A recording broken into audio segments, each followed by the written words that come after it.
Baik, kembali kita di Malaysia dan kita juga nak memfokus pada bidang pendidikan yang merangkumi untuk kemenjadian murid itu perlukan satu suntikan yang hebat. Termasuk bidang sukan, kurikulum dan kesenian dalam Kementerian Pendidikan Malaysia. Dan saya akan bersama dengan Zainal Abbas, pengarah bahagian sukan, kurikulum dan kesenian untuk berkongsi bagaimana ini adalah satu usaha yang berterusan oleh kementerian dalam memastikan keberhasilan murid yang cemerlang. Assalamualaikum Zainal Abbas. Waalaikumsalam, Cik Fitri. Yang lama kita tak bersua. Ya, lama betul.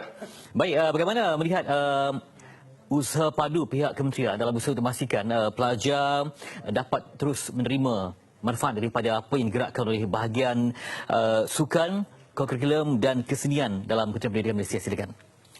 Terima kasih Fitri. Sebagaimana yang Fitri nyatakan tadi, kemenjadian murid merupakan faktor utama yang ditekankan oleh Kementerian Pendidikan Malaysia. Dan bagi kami di bahagian sukan, kurikulum dan kesenian, semestinya kami akan mengendalikan aktiviti-aktiviti di luar bilik darjah. Jadi pembelajaran itu berlaku dalam bilik darjah dengan mata pelajaran yang dipelajari di sekolah. Manakala bagi bahagian sukan, kurikulum dan kesenian, kita mengendalikan program-program di luar bilik darjah, aktiviti-aktiviti sukan, kurikulum yang melibatkan badan-badan di uniform, kelab, persatuan dan juga aktiviti-aktiviti kesenian. Jadi semua itu digabung jalinkan dengan pendidikan yang dipelajari oleh pelajar di sekolah sendiri dalam klik bilik darjah untuk menjadikan seorang murid yang lebih mantap, selaras dengan falsafah pendidikan kita untuk melahirkan seorang insan yang balance, yang seimbang dari segi rohani, intelek, jasmani dan sebagainya. Baik, Zainal, dalam usaha untuk kita melahirkan murid yang seimbang kesemuanya, intelek, emosi, rohani, bukan mudah ya. Jadi memerlukan banyak sekali program yang dirangka untuk memastikan kemantapan itu dapat diwujudkan supaya ia dapat berkembang dengan potensi yang mereka miliki itu. Silakan. Fitri, semestinya kita mengendalikan banyak pelbagai aktiviti sukan, aktiviti kurikulum dan kesenian. Sebagaimana yang kita lihat di skrin sekarang ini ialah penglibatan para pelajar kita dalam aktiviti di peringkat antarabangsa dan juga di peringkat kebangsaan. Jadi di negara kita sekarang ini pelaksanaannya sama ada sukan, kurikulum dan kesenian itu berlaku di sekolah itu sendiri, di peringkat daerah, di peringkat negeri dan seterusnya kebangsaan. Dan kita juga menyediakan platform untuk para pelajar ini mengasah bakat mereka dan mengendengahkan bakat mereka di peringkat antarabangsa juga. Jadi selaras dengan itu, kalau kita lihat program sukan sendiri, 24 jenis sukan dipertandingkan pada setiap tahun di peringkat sekolah, daerah dan juga di peringkat negeri dan kebangsaan. Dan juga di peringkat antarabangsa, para pelajar kita bersaing dengan para pelajar seumur mereka untuk pertandingan-pertandingan seperti ASEAN School Games dan sebagainya. Manakala bagi aktiviti kurikulum pula terbagi kepada dua. Kita ada badan uniform, di mana kita ada lebih kurang 21 badan uniform di sekolah pada ketika ini, termasuklah pengakap Bulan Sabit Merah, Waduk Puteri, kadet remaja, kadet tentera, kadet JPJ. Banyak lagi aktiviti badan uniform itu dilaksanakan di sekolah. Dan juga kita ada kelab-kelab dan juga persatuan seperti Persatuan Bahasa Melayu, Persatuan Bahasa Inggeris, Persatuan STEM, dan pelbagai lagi persatuan. Ada lebih kurang 90 lebih persatuan di sekolah di seluruh Malaysia ini untuk mereka melaksanakan aktiviti-aktiviti dan mengendengahkan bakat mereka dalam pelbagai bidang.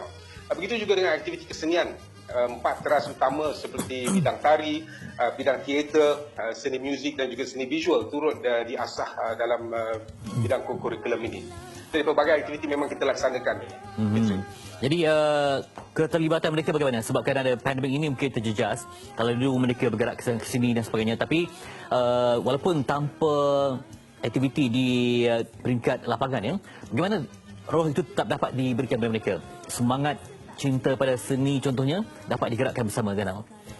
Ya, memang agak terjejas program-program dan aktiviti yang kita rancang bagi tahun 2020 ini disebabkan oleh pandemik COVID-19. Sebenarnya bukan saja kita di Malaysia, bahkan di seluruh dunia aktiviti-aktiviti sebegini turut terjejas. Bagi Kementerian Pendidikan dalam bidang sukan misalnya, setiap tahun sebagaimana kita nyatakan tadi, 24 jenis sukan dipertandingkan. Bagi tahun 2020 ini kita hanya sempat melaksanakan sukan pentas desa pada awal tahun ini, manakala sukan-sukan lain itu lagi 23 jenis sukan itu terpaksa dibatalkan akibat daripada pandemik COVID-19 ini. Dan apabila keadaan kembali reda pada bulan September, kita telah menggalakkan sekali lagi para pelajar untuk meneruskan aktiviti-aktiviti sukan, kokurikulum dan kesenian mereka di sekolah. Namun apabila gelombang ketiga pandemik ini, gelombang kedua pandemik ini hadir kembali, maka kita terpaksa menangguhkan kesemua aktiviti-aktiviti tersebut. Namun Fitri, pandemik 19 ini ada juga hikmahnya kepada sistem pembelajaran di sekolah, di mana kita pada ketika ini melaksanakan program-program pembelajaran berdasarkan dalam talian home-based learning yang dikendalikan oleh guru-guru bagi mata pelajaran di kelas. Manakala bagi aktiviti kokurikulum dan sukan ini juga kita terus laksanakan secara dalam talian. Pelbagai aktiviti kita laksanakan. Dan yang menariknya Fitri, kalau kita lihat dari segi data yang kita perolehi, lebih ramai pelajar sebenarnya berpeluang untuk menyertai aktiviti-aktiviti yang kita laksanakan secara dalam talian berbanding kalau dengan secara bersemuka. Kerana kalau kita laksanakan secara bersemuka itu, bilangannya terpaksa dihadkan berdasarkan jumlah kontingen yang akan bergerak untuk menyertai sesuatu pertandingan sukan ataupun pertandingan kokurikulum itu. Namun dengan melaksanakan secara dalam talian, menggunakan bajet yang mungkin sedikit kurang daripada secara bersemuka, kita dapat lihat bahawa pelibatan pelajar itu lebih ramai, lebih menyeluruh, dan aktiviti-aktiviti yang kita laksanakan dalam bidang kokurikulum, misalnya dalam bidang kesenian, misalnya baru 2 minggu lepas kita laksanakan pertandingan teater peringkat kebangsaan yang dilaksanakan secara online. Bayangkan pelajar berlakon di hadapan kamera dan kemudian dipertandingkan dan diperjurikan, diperhakimkan untuk kita mengumumkan pemenang-pemenang. Jadi pelbagai aktiviti sebenarnya diteruskan oleh Kementerian Pendidikan Malaysia. Aktiviti kokurikulum ini diteruskan secara dalam talian dan sambutannya memang cukup menggalakkan di kalangan para pelajar di rumah lah. Kalau sewaktu pandemik COVID begitu rancak pada bulan April itu, JPN Johor misalnya mengadakan pertandingan bercerita peringkat negeri, dan pemenang bagi pertandingan itu kemudiannya dibawa ke stesen radio di Johor untuk mengenengahkan atau menceritakan cerita mereka itu secara dalam talian live kepada seluruh negeri Johor. Jadi ini memberi peluang dan ruang yang baru kepada kita di kementerian untuk melihat kaedah terkini digitalization daripada program-program yang kita laksanakan ini, dan memang cukup memberangsangkan sambutan daripada para pelajar dan juga dari kalangan ibu bapa. Baik, terus martabatkan seni, kesenian, kebudayaan, sukan dan aktiviti kurikulum lain. Terima kasih untuk Zainal Abbas, pengarah bahagian sukan, kurikulum dan kesenian Kementerian Pendidikan Malaysia, yang terus memberikan komitmen yang jitu untuk mengangkasakan potensi anak bangsa dalam segenap lapangan kehidupan mereka.